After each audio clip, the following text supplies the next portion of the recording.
Bismillahirrahmanirrahim. Assalamualaikum warahmatullahi wabarakatuh. Alhamdulillahirabbil alamin wa bihi nasta'in wa ala umuri dunya waddin wa ala alihi wa sahbihi ajmain. Syukur alhamdulillah kita panjatkan kepada Allah Subhanahu wa taala atas limpahan nikmatnya sehingga kita dapat beraktivitas di bulan suci Ramadan ini dengan sehat walafiat dan insyaallah penuh dengan keikhlasan dan juga kebahagiaan. Salawat serta salam kepada Nabi Muhammad SAW, teladan kita semua, sehingga kita dalam beraktivitas selalu dalam tuntunan Nabi Muhammad SAW dan semoga kita mendapatkan syafaat di yaumil hisab nanti. Pemirsa TV-mu yang dirahmati Allah Subhanahu wa taala, bulan suci Ramadan ini adalah bulan di mana kita berlatih untuk mendidik jiwa dan juga melatih diri. Puasa tidak hanya sebagai latihan untuk menahan diri, menahan lapar, menahan haus, tapi juga menahan hal-hal yang bersifat syahwati. Salah satunya juga mendidik diri untuk menahan emosi, menahan diri untuk tidak melakukan keburukan-keburukan dan juga tidak melakukan hal-hal yang bersifat maksiat.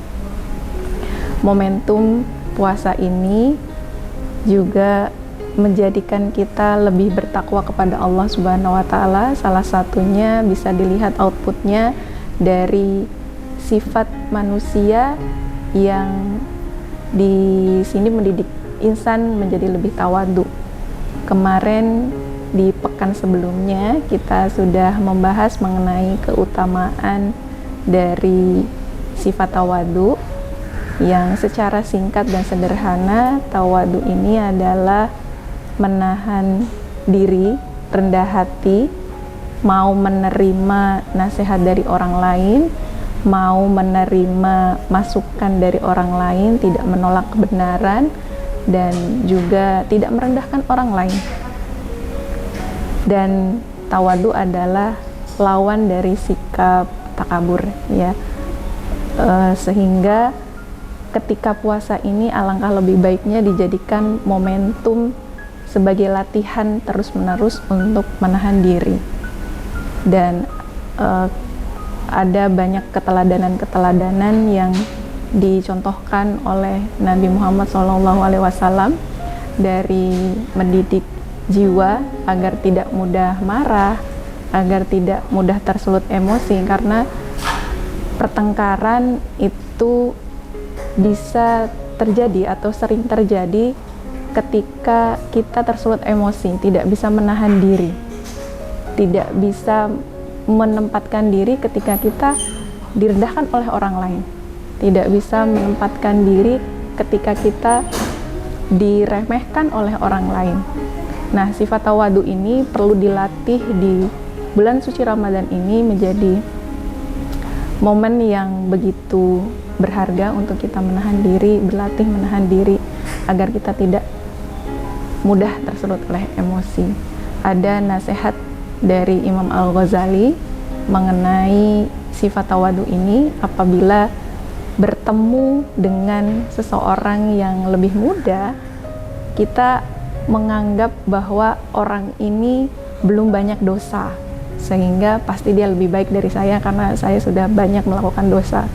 Ketika ketemu orang dengan yang lebih tua, maka kita berpikir bahwa orang ini sudah lebih banyak ibadahnya daripada kita, sedangkan kita belum, gitu ya. Dan yang ketiga, ketika kita bertemu dengan orang alim, kita merasa bahwa orang ini udah lebih banyak ilmunya sehingga lebih banyak menebarkan kebaikan-kebaikan, sehingga pasti dia lebih baik daripada saya dan lebih banyak lagi kebaikan yang ditebarkan olehnya. Dan ketika kita bertemu dengan orang yang belum banyak ilmunya, kita menganggap bahwa orang ini melakukan kesalahan atau kekeliruan, dosa yang dia belum mengetahui bahwa itu dosa, sedangkan saya melakukan dosa itu dengan kesadaran kita sudah punya ilmunya, sehingga orang ini pasti lebih baik daripada saya dan hisab saya lebih berat daripada orang tersebut. Ketika ketemu orang kafir, kita merasa bahwa kita tidak tahu akhir hidup kita seperti apa. Bisa jadi di akhir hidupnya, di akhir hayatnya, dia sudah masuk Islam dan diberikan rahmat Allah Subhanahu wa Ta'ala sehingga masuk surga, sehingga kita belum tahu amalan kita seperti apa. Dan ini juga menjadi salah satu refleksi untuk kita semua, bahwa jangan pernah merasa kita paling suci di antara orang lain. Fala tuzakku anfusakum. Jangan merasa kamu lebih suci dari orang lain sehingga kamu tidak mau menerima nasihat, tidak mau menerima kebenaran dari orang lain, sehingga menjadikan hati kita mati dan kita menjadikan hati kita tidak mau menerima kebaikan yang datang dari orang lain. Kiranya sekian yang bisa kami sampaikan, semoga bisa menjadi pelajaran, manfaat untuk kita semua sehingga kita menjadi lebih baik lagi di bulan suci Ramadan ini dan menjadi hamba Allah yang lebih baik lagi. Wassalamualaikum warahmatullahi wabarakatuh.